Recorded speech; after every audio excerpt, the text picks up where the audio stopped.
नमस्कार एंड जय हिंद साथियों, स्वागत है आप सभी का आपके अपने इस यूट्यूब चैनल में।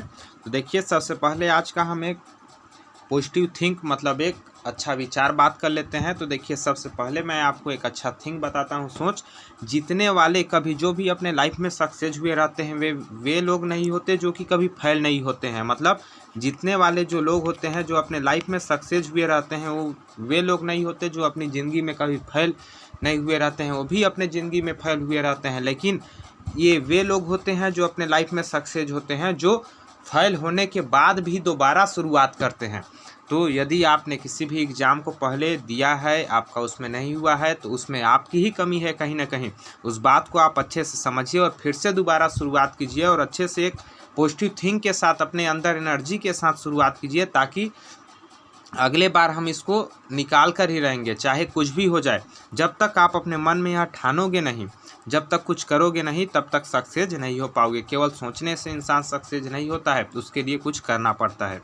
तो देखिए, आज हम बात करेंगे इस वीडियो में, ज़्यादा लंबा आज का वीडियो भी नहीं होगा, आपका छोटा बनेगा, ज़्यादा लंबा नहीं बनेगा, ठीक है। गणित के हम महत्वपूर्ण प्रश्न देखेंगे। जैसा कि पिछले वीडियो में मैंने आपको 38 मिनट का वीडियो बनाया हुआ था, जिसमें 10 प्रश्न मैंने आपको कराए हुए थे, ठीक। 10 प्रश्न छत्तीसगढ़ पटवारी के नाम से वो बना हुआ था।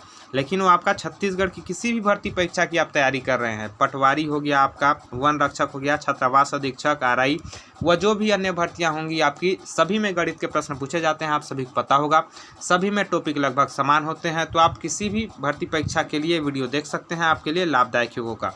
मैं इसमें केवल उन्हीं प्रश्नों को हम देखेंगे, अभी 5 प्रश्नों का देखेंगे, ज़्यादा नहीं देखेंगे। जैसा समय रहेगा उसके हिसाब से हम उन्हीं प्रश्नों को देखेंगे। छत्तीसगढ़ व्यापम में गणित के पूछे गए प्रश्न हैं, मतलब जो पहले से आपके छत्तीसगढ़ व्यापम में आए हुए हैं। उससे आपको हिंट भी लग जाता है किस प्रकार के प्रश्न आते हैं और उसको हल कैसे किया जाता है। वो तरीका भी आपको इस वीडियो में बता दिया जाता है कि हल करने का बेस्ट तरीका क्या है, उसका कम समय में भी कैसे हल किया जाता है, वो भी आपको बता दिया जाता है। पिछले वीडियो में आपने अच्छा रेस्पॉन्स नहीं दिया है। इस वीडियो को मैं फिर से आपको एक बार बोलता हूँ, आप वीडियो शुरू से अंत तक पहले देख लीजिएगा अच्छे से। अपनी तैयारी को आप ज़रूर चेक कीजिएगा। यदि आपने तैयारी किया है, फिर भी यहाँ चेक कीजिए कि आप कितने सवाल जान रहे हैं इसमें से, और लास्ट तक आप वीडियो ज़रूर देखिएगा। लास्ट में देखने के बाद आपको वीडियो कैसा लगा, उसको कमेंट बॉक्स में कमेंट करके भी ज़रूर बताइएगा, क्योंकि कमेंट नहीं करेंगे तो अपना एनर्जी भी, जैसे अपने को मोटिवेशन नहीं मिलेगा तो वीडियो बनाने का मन भी नहीं करता है, ठीक। एक भाई साहब ने मेरे पास कमेंट भी किया था व्हाट्सअप में कि सर वीडियो बनाइए करके, लेकिन आप लोग के रिस्पॉन्स की वजह से वीडियो बनाना बंद हो जाता है, ठीक। तो आशा करता हूँ इस बार आप अच्छे रिस्पांस देंगे। वीडियो को आप शेयर जरूर कीजिएगा यदि लास्ट टाइम देखने के बाद आपको वीडियो अच्छा लगता है तो। देखिए, हम उस बार 10 प्रश्न देखे थे, आपका वो पता है। 40 से 70 तक के प्रश्न, 30 नंबर के 30 प्रश्न पूछे गए थे, जिसमें से 10 प्रश्नों को हमने देखा था। आज हम 50 नंबर तक के देखे थे। 91वें नंबर से हम चालू करते हैं, ठीक। इसका PDF आपको टेलीग्राम ग्रुप में मिल जाएगा। टेलीग्राम ग्रुप का लिंक आपको डिस्क्रिप्शन बॉक्स में मिल जाएगा, वहाँ जाकर ज्वाइन हो सकते हैं। वहाँ आपको PDF मिल जाएगा। सभी वीडियो का, जो भी वीडियो मैं बनाता हूँ सभी का PDF उसमें डाल देता हूँ। अब देखिए, हमारे पास प्रश्न है, यदि किसी आयत की लंबाई में 20% की वृद्धि तथा चौड़ाई में 20% की कमी कर दी जाए तो नए क्षेत्रफल में होगी, ठीक ना। क्या होगी नए क्षेत्रफल में? आयत के क्षेत्रफल में ऑप्शन 4 दिए हुए हैं आपके कि 1% की कमी हो जाएगी, या फिर 4% की कमी हो जाएगी, या 4% की वृद्धि, या ना तो कमी होगी ना तो वृद्धि होगी। 4 ऑप्शन दिए हुए हैं। अब ध्यान से समझिए, आपको पता होगा आयत का क्षेत्रफल क्या होता है, ठीक ना। आपको आयत का क्षेत्रफल पता होगा। आयत का क्षेत्रफल क्या होता है? लंबाई गुणा चौड़ाई होता है। क्या होता है? लंबाई गुणा चौड़ाई, मतलब लेंथ मल्टीप्लाई ब्रीथ, ठीक ना। तो यहाँ आपके पास डायरेक्ट रूप से कभी नहीं पूछता है। डायरेक्ट रूप से इसलिए नहीं पूछता है, डायरेक्ट पूछेगा तो कोई भी इंसान हल कर देगा, ठीक। इसलिए थोड़ा सा घुमा के पूछता है। ध्यान से समझिए, आयत की लंबाई में 20% की वृद्धि बोला गया है, ठीक ना। 20% की वृद्धि का मतलब क्या हुआ? यदि 100 है तो 120 हो जाएगा, ठीक ना। 100 है तो क्या होगा? ध्यान से समझिए, 100 है तो 120 हो जाएगा। तो 20% की वृद्धि मतलब 120/100। ध्यान से समझिएगा, कोई भी प्रश्न आए इसी प्रकार से कीजिएगा। आयत की लंबाई में वृद्धि हुआ 20% मतलब 120/100। यहाँ बोला चौड़ाई में 20% की कमी। क्या बोला? चौड़ाई में 20% की कमी। तो टोटल आप हमेशा 100 मानिएगा। जब भी आपके पास परसेंटेज में कुछ भी दिया हो, 100 मानने का फ़ायदा ये होता है दोस्त कि उसका हम कोई भी परसेंट कम या ज़्यादा आसानी से निकाल सकते हैं। जैसे चौड़ाई में 20% की कमी बोला है तो 100 में 20 निकाल दीजिए तो आपका 80 हो जाएगा।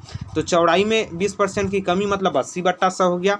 लंबाई में 20% की वृद्धि मतलब 120/100। 100 में हम 20 जोड़ दिए, यदि 20% वृद्धि हुई तो 100 में हम 20 घटा दिए, यदि 20% की कमी हुई तो इस प्रकार से आप आसानी से इसको कर सकते हैं। अब देखिए इसके क्षेत्रफल कैसे निकालेंगे, समझिए। ठीक, मैं अभी आपको बताया कि आयत की लंबाई में वृद्धि है 20%, तो ये क्या हो जाएगा 120/100 हो जाएगा आयत की लंबाई। ठीक, और चौड़ाई में 20% की कमी है तो क्या हो जाएगा 80/100 हो जाएगा। मैं अभी बताया आपको 80/100 हो जाएगा क्योंकि 20% की कमी है। अब आयत का क्षेत्रफल क्या होता है, लंबाई गुणा चौड़ाई होता है। ठीक ना, लंबाई गुणा चौड़ाई मतलब इन दोनों का गुणा हो जाएगा। ठीक ना, क्योंकि ये लंबाई है 120/100, चौड़ाई है 80/100, ये वृद्धि कमी है। अब आप इन दोनों को काट लीजिए, आपका आंसर आसानी से निकल कर आ जाएगा। अब यहाँ ध्यान से देखिए कैसे A0 से आपका इधर का 0 कैंसिल हो जाएगा। चलिए कलर चेंज कर देता हूँ। A0 से आपका A0 कैंसिल हो जाएगा। ठीक, अब यहाँ कितना बचा, 12 × 8 बचा, नीचे 100 बचा। कितना बचा यहाँ समझिए, 12 × 8 बचा और नीचे में आपका 100 बचा। अब 12 अट्ठे कितना होता है आपका, 12 अट्ठे 96 होता है और नीचे 100 है तो 100 हो गया। ठीक ना, 96/100 हो गया।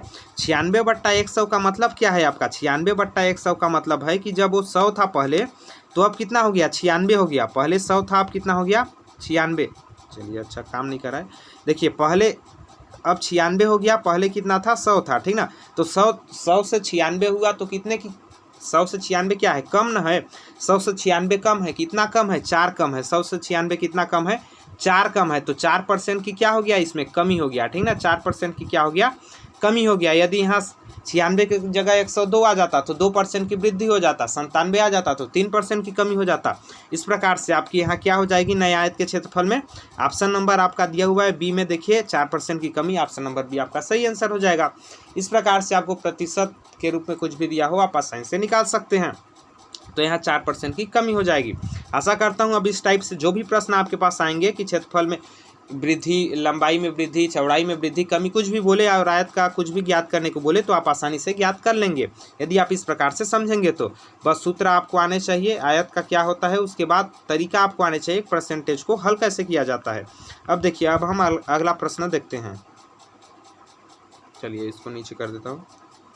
अगला प्रश्न है मेरे पास, एक व्यक्ति कुछ संतरे को, ठीक ना, एक व्यक्ति जो है कुछ संतरे को, आज के प्रश्न आपके पास अच्छे अच्छे प्रश्न भी हैं। ठीक ना, एक व्यक्ति कुछ संतरे को ₹100 में 60 की दर से खरीदकर 120 में 70 की दर से बेचता है, उसका लाभ प्रतिशत ज्ञात कीजिए। ठीक, क्या बोल रहा है, 4 ऑप्शन आपके पास दे दिए गए हैं।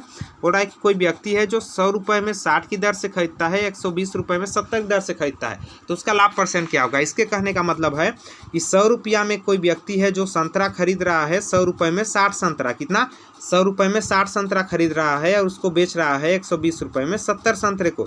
यह है नॉर्मल भाषा इसका। ठीक ना, कि ₹60 आपका 60 संतरे को बेच रहा है ₹100 में, 70 संतरे मतलब 60 संतरे को खरीद रहा है ₹100 में और 70 संतरे को बेच रहा है ₹120 में, तो कितने परसेंट की इसमें इसको लाभ हो जाएगा। ठीक ना, लाभ कितने परसेंट की होगा ये बोला जा रहा है इस प्रश्न में। तो लाभ कैसे निकालते हैं, लाभ बराबर आप सभी को पता होगा, लाभ बराबर क्या होता है, विक्रय मूल्य माइनस क्रय मूल्य। विक्रय मूल्य माइनस क्रय मूल्य कहने का मतलब है बेचा गया मूल्य माइनस खरीदा गया मूल्य। ठीक ना, बेचा गया मूल्य माइनस खरीदा गया मूल्य। अब हम बेचा गया मूल्य लिया व खरीदा गया मूल्य कैसे निकालेंगे, ध्यान से समझिए। 60 रुपये में मतलब ₹100 में 60 वस्तुएं बेच रहा है। ठीक ना, 60 रुपये में कितने मतलब 60 वस्तुएं कितने रुपये में बेच रहा है, ₹100 में। तो एक वस्तु की कीमत कितनी हो जाएगी, एक वस्तु की कीमत हो जाएगी 100/60। एक वस्तु की कीमत हो जाएगी 100/60। अब 100/60 को काटेंगे तो A0 से A0 कैंसिल हो जाएगा आपका। उसके बाद ये आपका हो जाएगा 3 दूना 6 और इधर हो जाएगा 5 दूना 10। कितना हो गया, एक वस्तु की कीमत कितना हो गया यहाँ 5/3। एक वस्तु की कीमत 5/3 रुपये हो गया। ठीक ना, 5/3 रुपये में एक वस्तु को क्या किया है, इसने खरीदा है। अब यहाँ देखिए अब बेच कितना रहा है, 120 रुपये में 70 वस्तुएं बेच रहा है। ठीक ना, 70 वस्तुओं को कितने में बेच रहा है, 120 रुपये में। ठीक ना, तो यहाँ हम बिक्री मूल्य निकाल लेते हैं एक वस्तु का। 70 वस्तुओं को बेच रहा है 120 रुपये में, तो एक वस्तु को कितने में बेचेगा, एक वस्तु को बेचेगा 120/70 रुपये में। है ना, एक वस्तु को बेचेगा 120/70 रुपये में। अब देखिए A0 से आपका A0 कैंसिल हो जाएगा, कितना हो जाएगा यहाँ 12/7 रुपये। कितना हो जाएगा 12/7 रुपये। एक वस्तु को बेच कितने में रहा है, 12/7 रुपये में बेचा जा रहा है एक वस्तु को, और एक वस्तु को खरीदा जा रहा है 5/3 रुपये में। ठीक, अब मैं इसको मिटा के आपको लिख देता हूँ। खरीदा जा रहा है उसको क्रय मूल्य बोलेंगे, बेचा जा रहा है उसको बिक्री मूल्य, ठीक ना। तो क्रय मूल्य अपने पास निकल कर कितना आया, 5/3 रुपये। क्रय मूल्य निकल कर आया है 5/3 रुपये।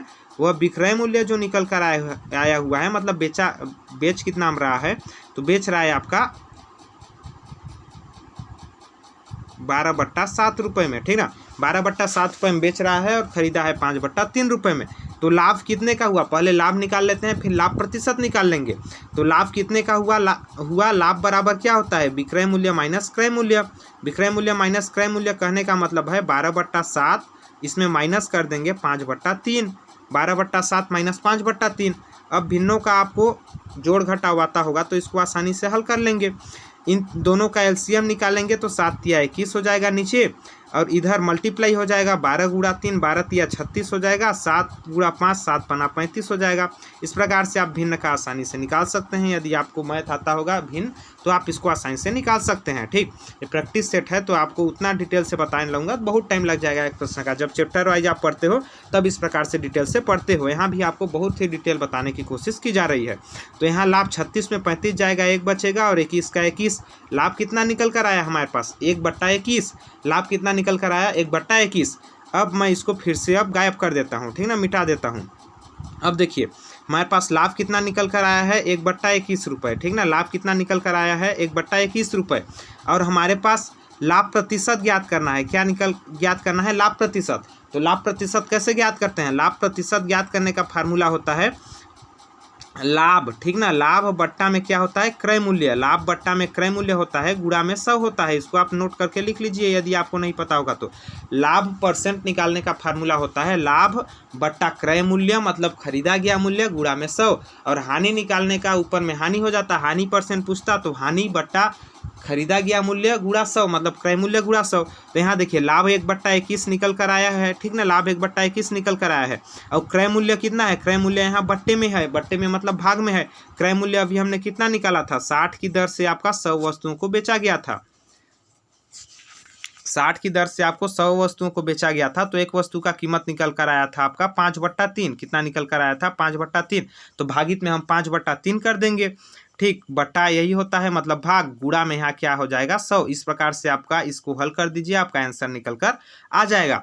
इसको हल कैसे करेंगे, भाग को गुणा में कन्वर्ट करेंगे तो 1/21 गुणा में आपका हो जाएगा 3/5। क्या हो जाएगा, गुणा में 3/5, और यहाँ फिर गुणा में हो जाएगा 100, ठीक। इस प्रकार से आपका हो जाएगा।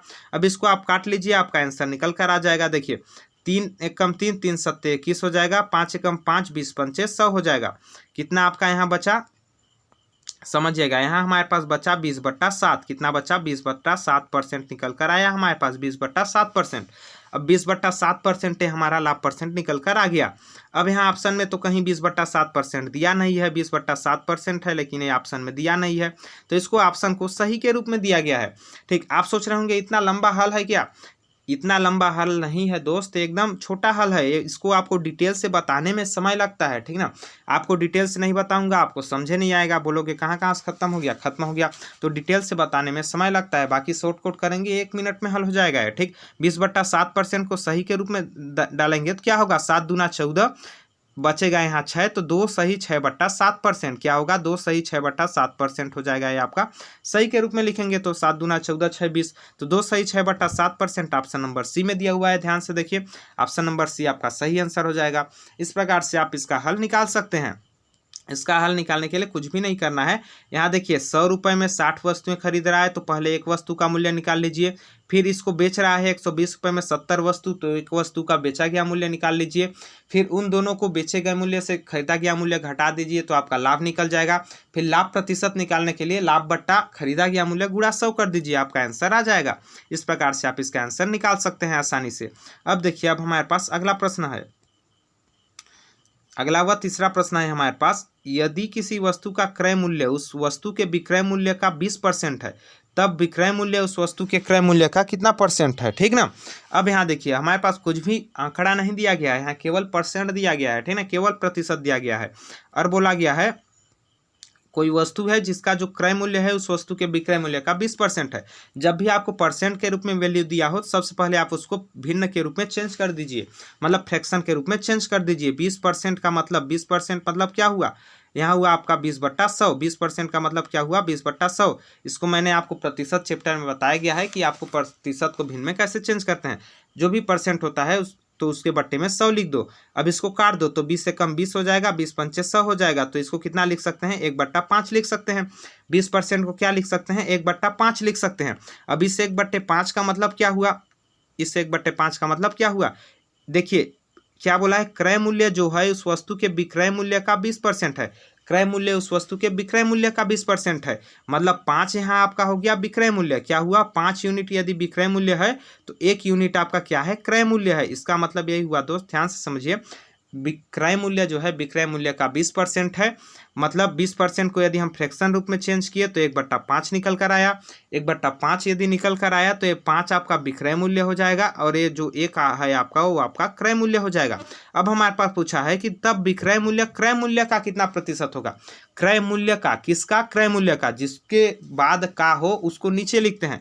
किसका क्रय मूल्य का, क्रय मूल्य कितना माने 1 यूनिट यहाँ हमने माने हैं, ठीक ना। क्रय मूल्य 1 यूनिट यहाँ अपना निकल कर आया है, विक्रय मूल्य 5 यूनिट। तो पूछा है कि विक्रय मूल्य क्रय मूल्य का कितना परसेंट है, किसका 1 का 5 कितना परसेंट है, ये पूछा है, ठीक ना। 1 का 5 कितना परसेंट है, यही बोला गया है। क्रय मूल्य विक्रय मूल्य जो है क्रय मूल्य का कितना परसेंट है। क्रय मूल्य का मतलब 1 का 5 कितना परसेंट है। तो परसेंट अब निकालने पहले परसेंट को चेंज किए तो बट्टे में 100 किए। अब हम परसेंट निकालना है तो गुणा में 100 करना है, तो 5/1 गुणा 100 हो जाएगा, ठीक ना। तो कितना निकल कर आ जाएगा आपका 5 गुणा 100, 5 गुणा 100 मतलब 500। तो कितना हो जाएगा 500%। कितना हो जाएगा आपका 500%।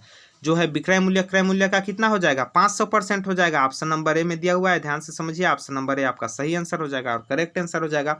विक्रय मूल्य जो है क्रय मूल्य का कितना परसेंट हो गया 500%। कैसे निकाले हम इसको, ठीक ना।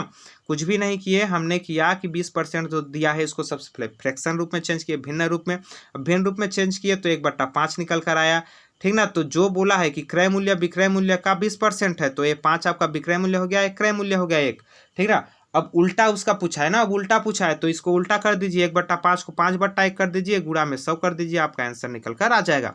इस प्रकार से आप ऐसे प्रश्न आसानी से कर सकते हैं। अब देखिए, अब हम अगला प्रश्न देखते हैं यहाँ, ठीक। हमारे पास साधारण ब्याज से आपका प्रश्न है, साधारण ब्याज, उसके बाद लास्ट चक्रवृद्धि ब्याज का भी एक प्रश्न देखेंगे।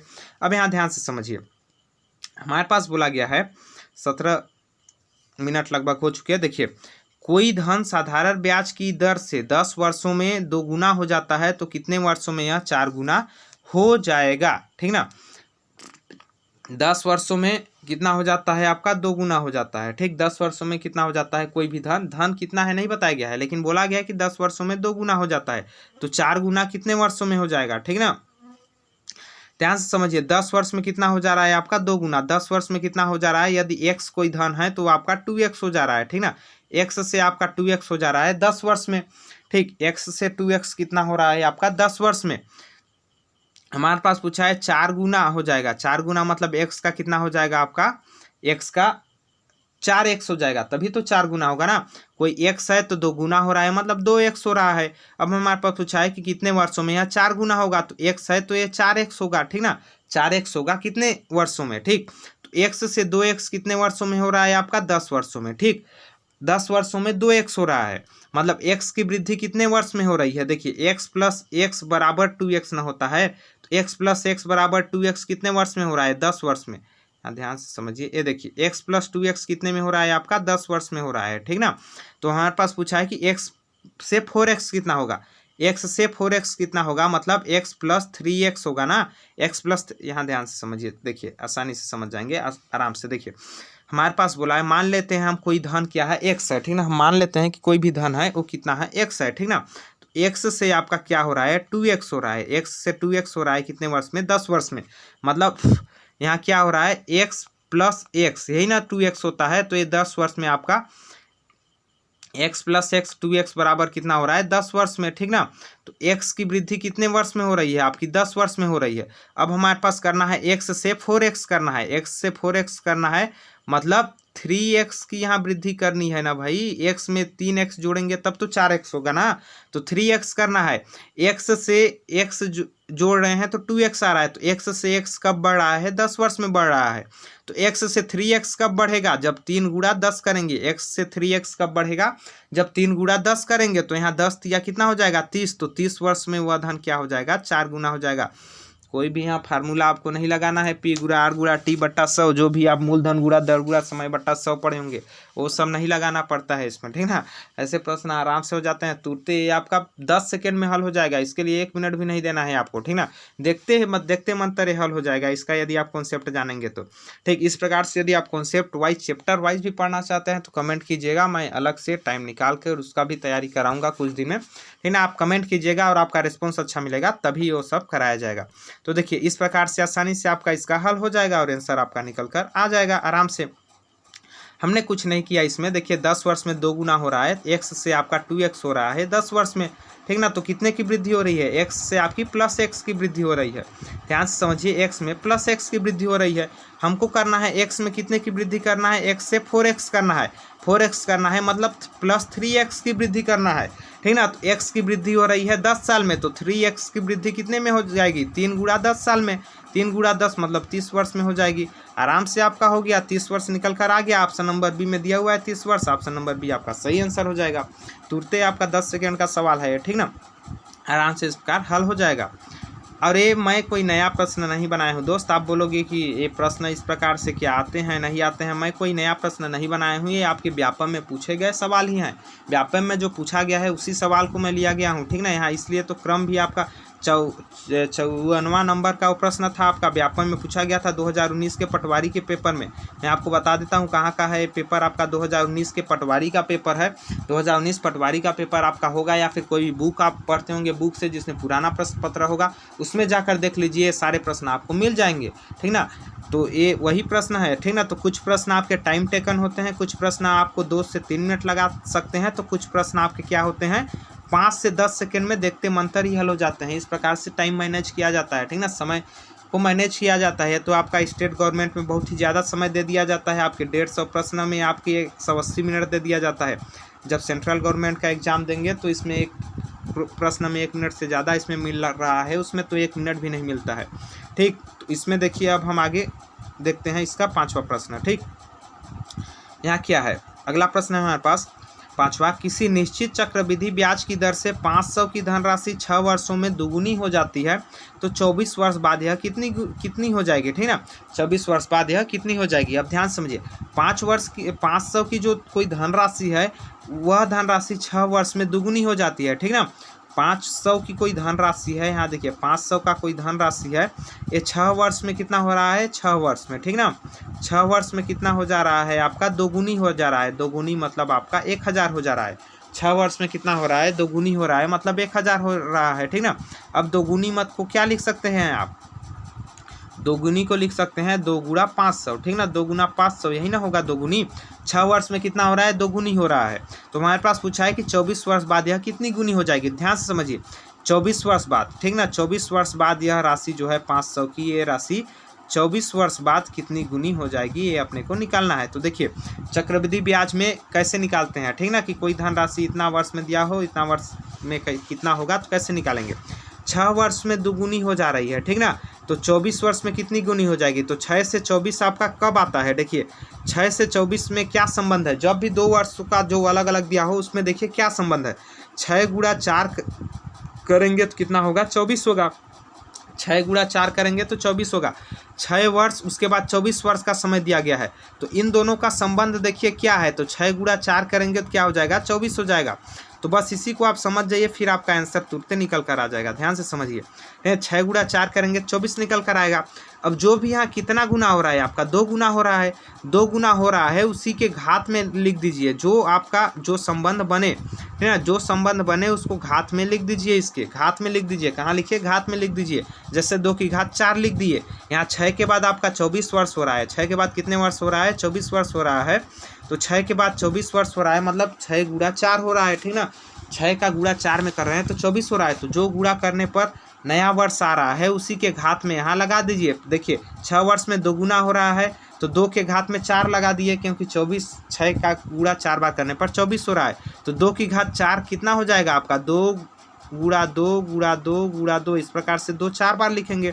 अब 2 जब हम 4 बार लिखेंगे तो कितना हो जाएगा, 2 दूना 4 दूना 8 दूना 16। अब कितना हो जाएगा, वो 16 गुना हो जाएगा दोस्त। कितना हो जाएगा, 16 गुना। कितना गुना हो जाएगा आपके पास पूछता, तब वो बता सकते हैं। 16 गुना हो जाएगा। किसका 16 गुना होगा, ये 500 का 16 गुना होगा। ये 500 जो दिया हुआ है ना, इसी का 16 गुना हो जाएगा, ठीक ना। तो 500 का 16 गुना कितना होता है, 500 का 16 गुना मतलब 500 गुणा आपका क्या करेंगे 16, 500 गुणा 16, 500 गुणा 16, 16 पंचे आपका 80 और डबल जीरो का डबल जीरो मतलब 8000। कितना हो गया, 8000 रुपये हो गया। ये जो है 24 वर्ष में यह धन कितना हो गया, 8000 रुपये हो गया, ठीक ना। 24 वर्ष में यह धन कितना हो गया, 8000 रुपये हो गया। ऑप्शन नंबर ए में दिया हुआ है, ध्यान से समझिए। यहाँ ऑप्शन नंबर ए आपका सही आंसर हो जाएगा। 24 वर्ष में कितना गुना हो गया आपका, 16 गुना हो गया, 8000 हो गया। तो इसको हमने कैसे हल किया, ध्यान समझिए। आप स्क्रीनशॉट ले लिए होंगे, आप वीडियो व्यूज कर बैक कर लीजिए, थोड़ा आप स्क्रीनशॉट ले लीजिएगा यदि आपको लेना हो तो, या नोट्स में उतारना हो तो आप उतार लीजिएगा अच्छे से, ठीक। और समझिएगा, हमने कुछ नहीं किया। 500 रुपये की धनराशि थी। मान लीजिए यहाँ एक्स दिया होता, धनराशि भी नहीं दिया होता, और हमारे पास पूछता कि कितनी गुनी हो जाएगी। 6 वर्षों में 2 गुनी होती है, तो एक्स से कितना हो रहा है, 2x हो रहा है 6 वर्ष में, ठीक ना। 6 वर्ष में आपका 2x हो रहा है।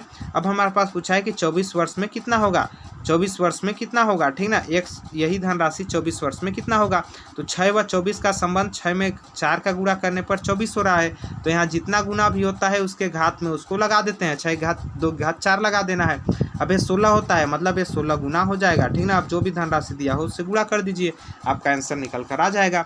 इस प्रकार से आप हल कर सकते हैं आसानी से इस प्रकार के सवाल। तो ये 5 प्रश्नों का कलेक्शन आपको कैसा लगा, समझ आया नहीं आया, कमेंट बॉक्स में कमेंट करके जरूर बताइएगा। और इसको आप अपने दोस्तों के साथ शेयर जरूर कीजिएगा। यदि आपको अच्छा लगा हो तो शेयर जरूर कीजिएगा, ठीक। ज़्यादा से ज़्यादा शेयर कीजिएगा ताकि हर कोई तक ये वीडियो पहुंच सके, क्योंकि और आप लाइक जरूर कीजिएगा यदि आपको अच्छा लगे तो, और कमेंट बॉक्स में भी कमेंट करके बताइएगा ताकि मुझे मोटिवेशन मिले। मोटिवेशन मिलेगा तो आपको इस तरह के वीडियो मिलेंगे, वरना डीमोटिवेट होने पर वीडियो बनाने का मन नहीं करता है। तो आशा करता हूँ वीडियो अच्छा लगा होगा। अच्छा लगा हो तो लाइक कीजिएगा। वीडियो देखने के लिए बहुत बहुत धन्यवाद आप सभी का। जल्द मिलेंगे अगले वीडियो में, तब तक के लिए जय हिंद, जय भारत, जय छत्तीसगढ़। एक बात ध्यान दीजिएगा, हमेशा जो भी सफल व्यक्ति होता है वो अपने लाइफ में कभी न कभी असफल जरूर हुआ रहता है, और वो सफल इसलिए बनता है क्योंकि वह असफल होने के बाद भी दोबारा मेहनत करता है और उसको सफल प्राप्त करने की भरपूर कोशिश करता है और सफल हो जाता है। तो चलिए, जय हिंद, जय भारत।